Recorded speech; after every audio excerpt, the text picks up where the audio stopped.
Hi, students. So today we're going to read page 500 to 501, and really just the central part. This is starting here at Central Africa and stopping here. But while we're reading this, I want to focus in on, or before we read this, I want to show you where we're focusing. So if we're looking here at Africa, we're really going to focus here on the Congo. The Congo is a very luscious valley in the center of Africa. There's lots of water, there's lots of brush, trees, forests, plants, sort of. So we got Republic of Congo and the Democratic Republic of Congo today. The other thing we're going to be talking about is a European country of Belgium.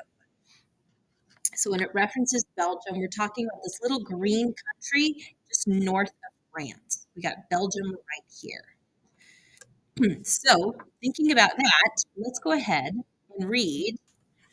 We're going to start here on page 500, Central Africa. After we read, I'm going to ask you to answer the question, why did European countries compete for colonies in Central Africa? So we're going to read about Central Africa, and I want you to tell me at the end, why did the Europeans want colonies here in Central Africa? What did this place have to give?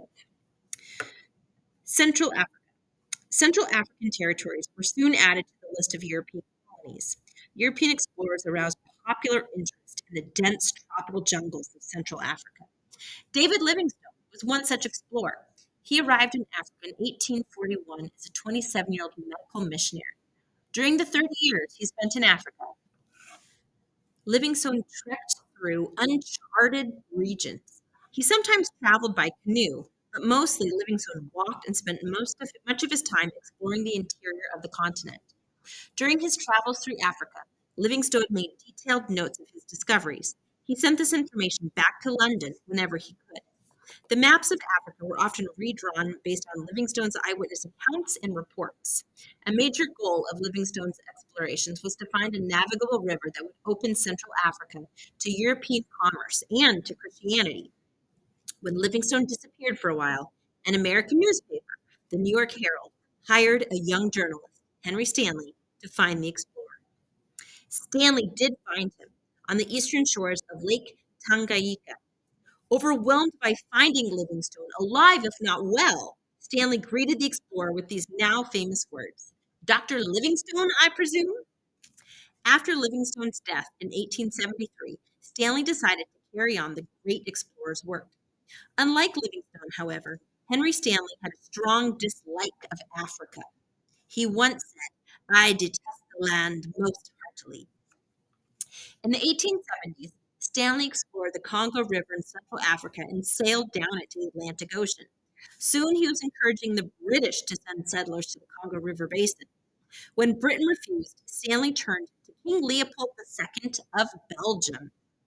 King Leopold was the real driving force behind the colonization of Central Africa. He rushed enthusiastically into the pursuit of an empire in Africa.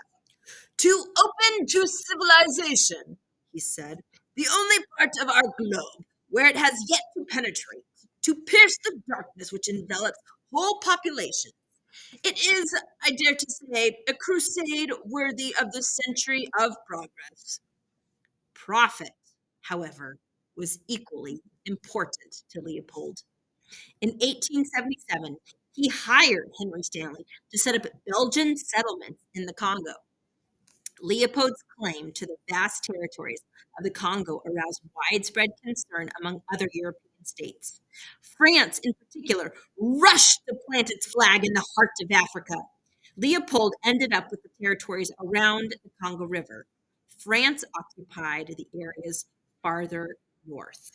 And if we look at the map in the top left corner of your book, we can see Belgium is dark green, where the Congo was, and the French is the light green.